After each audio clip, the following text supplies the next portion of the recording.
Thank you, Alex. Hey, Thank everybody. you. Thank you, Alex, so much.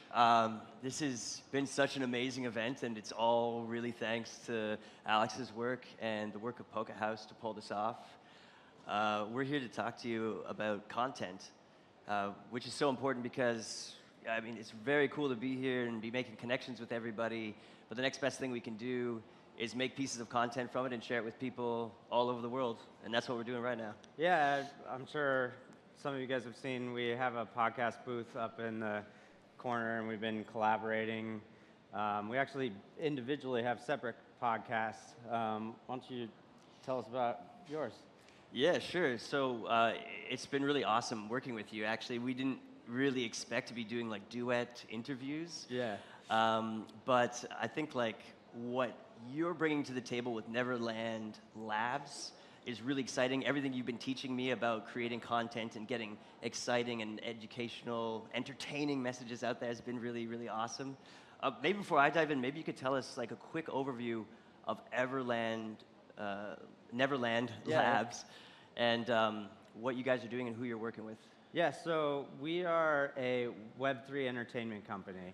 And as Alex had mentioned, we're partnered with West Coast Customs, which was the car, the people behind Pimp My Ride back in the day. And so we're building we have kind of three pillars to our business. We have the media company side, we have the gaming side, and then kind of we're calling it the phygital side, which is kind of in real life stuff, and then digital collectibles as well. And the media side is where the Alpha Podcast comes in, and that's where I've been kind of heading up a big chunk of. So, yeah, I mean, everything you tell me about NVRLand is like, it just seems so professional, well put together. I know you guys are like raising some money as well. Pretty exciting. So I started with something like a little bit more amateur. About a year ago, I dove into Polkadot and Kusama. I wanted to participate in crowd loans, but it took me like 2.5 to 3 hours to figure out how to do that. So I created a little show called Polkadot Kusama, What the FAQ. And from there, I just started spreading that around and made about a video every week and covered most of Polkadot.js. In fact, if Polkadot.js was intuitive and easy to use, like I wouldn't be sitting here today, because that's pretty much been the bulk of my content. And in the last year, it's grown into a team of now 10 people. In this last quarter, we put out a video every day, doing 2 interviews a week. We're doing a bunch of educational shows and a giant Friday news show called the Friday Alpha Dump.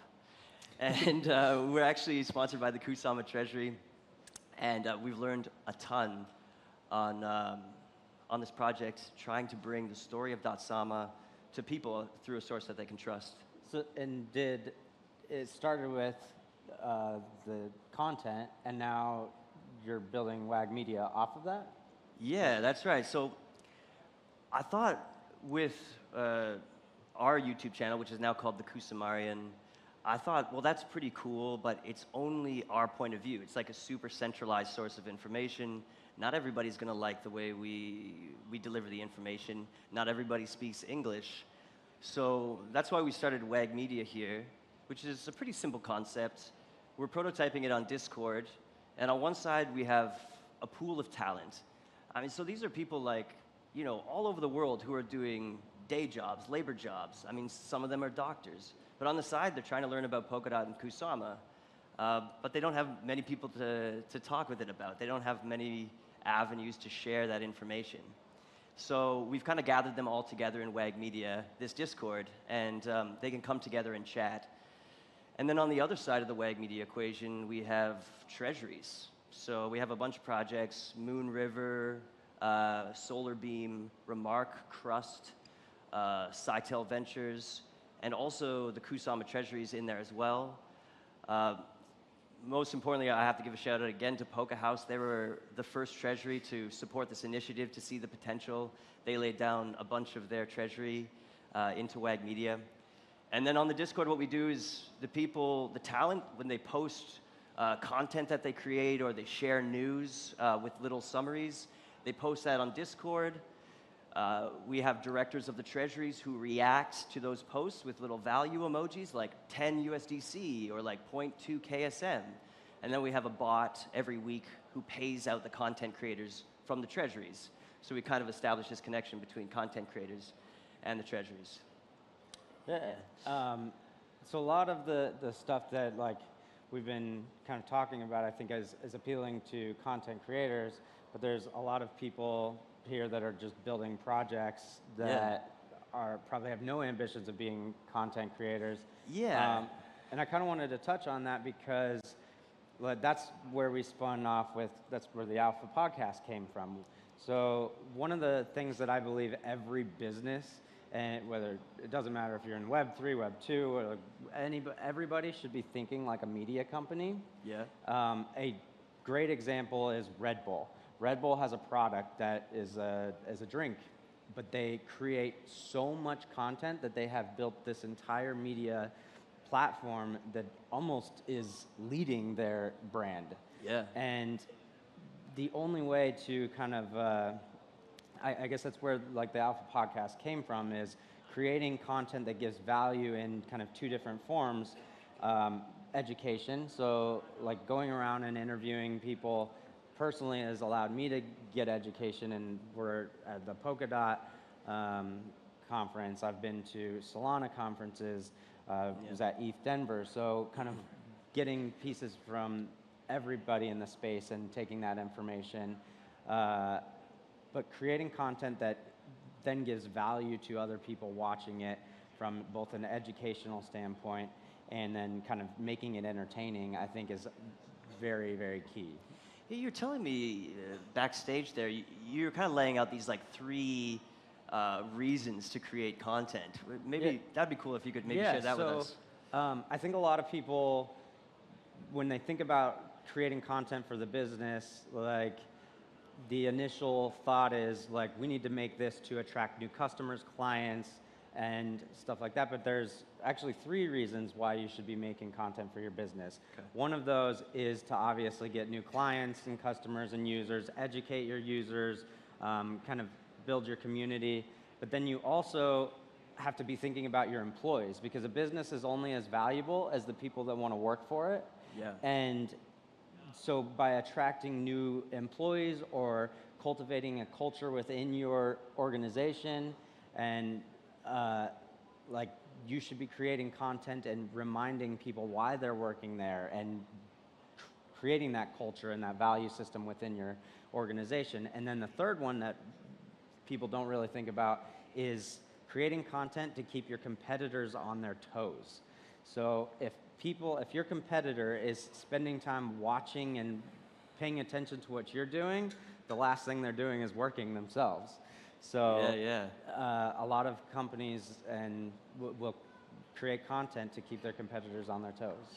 You know what I like about the second thing you said there was creating content for your employees.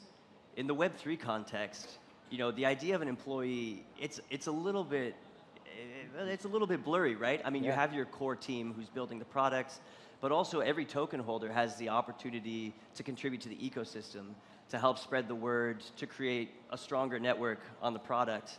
So building up this this narrative around the product with not just your employees, but all the token holders is so important.